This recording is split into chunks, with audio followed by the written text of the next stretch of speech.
Okay, welcome. We're going to do the podcast today, and it's going to be about different ways to say you're angry without saying the word angry. Are you ready? Don't be angry if this doesn't go well. All right, so here we go. I'm going to read the script that I created, try to move the microphone over here. Ha, ha, ha. And hope that the dogs don't bark and the husband doesn't yell, dinner! So if you hear that, welcome to my house on a Sunday night. Here we go, friends. Let me see what I can do. I'm going to hit record here. Let me use my microphone. Yes, indeed, you can.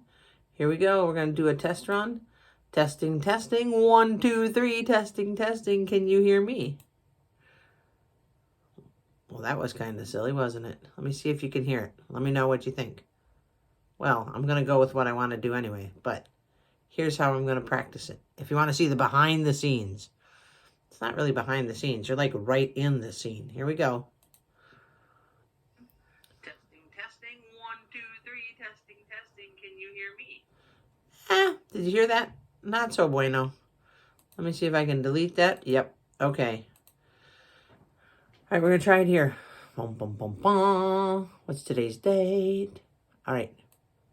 Here we go. Are you ready? Here comes the microphone. Ah. Welcome to another edition of English Makes No Sense.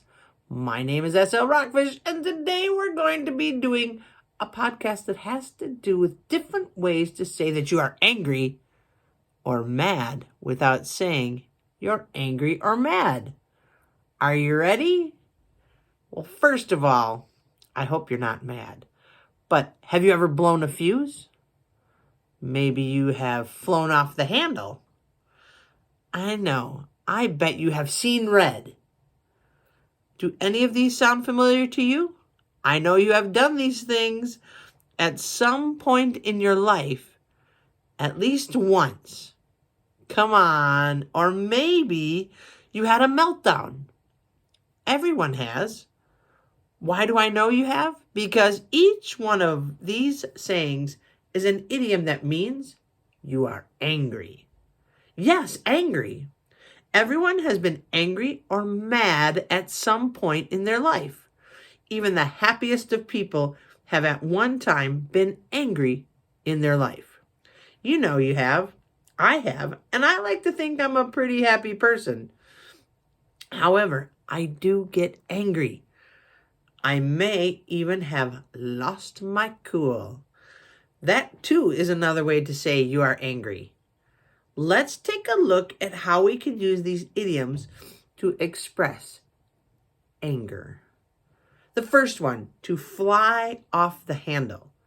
The idiom to fly off the handle is an American idiom. Yeah, it's an American idiom.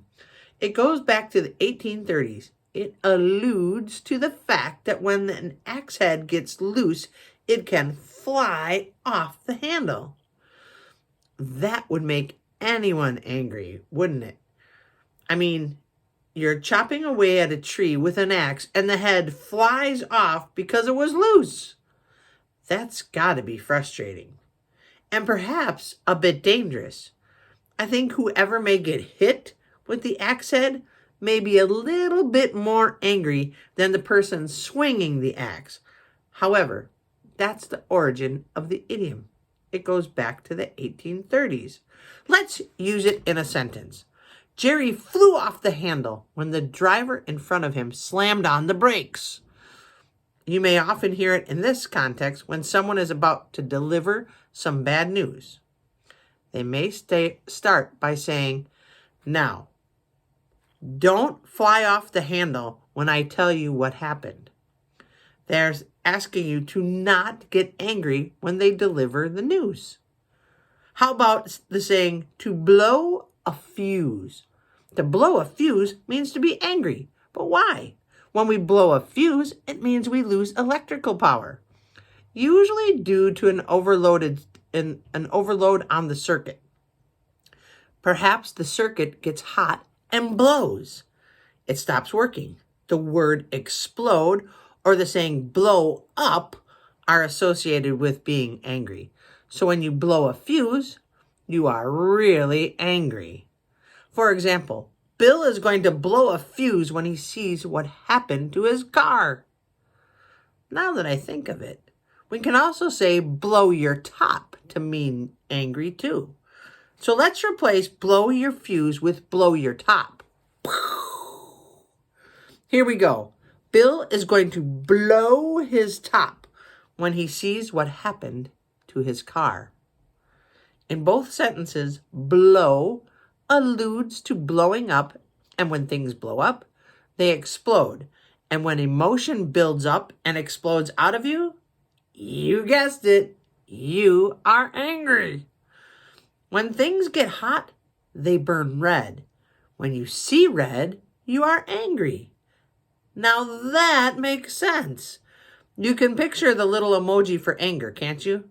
The red face in a cartoon where the face of the angry person is flush and red. Urgh. Now, the person who is turning red is the mad one. And the saying is seeing red. So how does that work? Great question. Apparently, one can get so angry that they can actually have their vision tinted red without even having contacts. Now that's angry. I hope you don't see red. It sounds a little painful. Let's put it in context. Jill will be seeing red when she discovers her hours have been reduced at work. Poor Jill. Finally, I guess if one gets really mad, they can be said to be having a meltdown. Yes, a meltdown. Have you ever had a meltdown? I think of nuclear reactors and overheating when I hear about meltdowns. If you or someone you love has a meltdown, it means you are angry. We use it a lot for children. For example, Billy had a meltdown when we had to leave. Billy was very upset and was very angry when we said we had to leave, which all gets shortened to Billy had a meltdown. Yeah, Billy's mad. He's ticked off. The last one for today's episode is to lose your cool. If you lose your cool, you get angry. The theme continues. If you lose your cool, you get hot. Hot goes with red, red goes with anger, and bam! You are angry.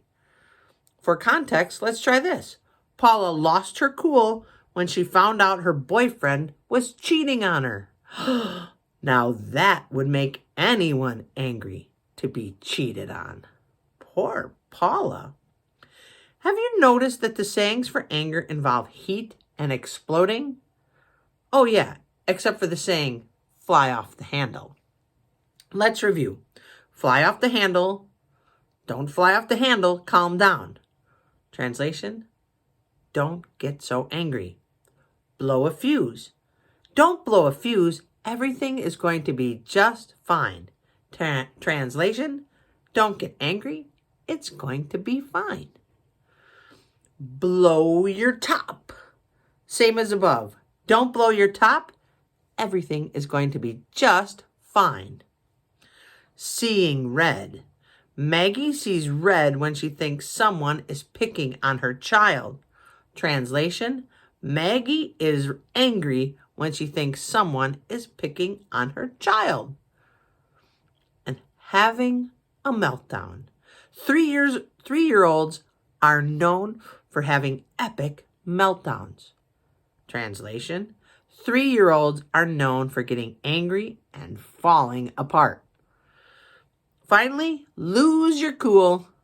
If you lose your cool, you get hot, and hot things explode, and well, you know the rest. You get angry. Ta-da! Now you have 6 ways to say angry without using the word angry. I hope. Before we go, let's put it to verse. Angry. Dude, are you seeing red? Don't lose your head. Oh, geez, I'm a fool. I meant, don't lose your cool. Missed the last train out of town? Well, don't have a meltdown. Party's a flop. Don't blow your top. You're the butt of a ruse? Hey, don't blow a fuse. You're part of a scandal? Chill. Don't fly off the handle. Aren't you glad you know more ways to say mad? What? Come on, English. That last part didn't rhyme, Sarah. What were you thinking, Abe Lincoln? There you go. A quick little verse to help you remember the different ways to say angry. I think there might be a second part to this, unless you blow a fuse or you fly off the handle. Hope you have an amazing day, everyone. Thank you so much for listening to the podcast, English Makes No Sense. My name is SL Rockfish. If you like what you hear, hit like, leave a review, or you can follow me on YouTube at English Makes No Sense, Instagram at English Makes No Sense, TikTok at English Makes No Sense, and Facebook at, you guessed it, English Makes No Sense. Have a great day, friends. Peace. There you go. It's a wrap, friends. Hope this worked for you. Have a great day. Thanks for watching. Let me know if you watched to the end. In fact, leave it in the comments, okay? Peace. And do you like these topics?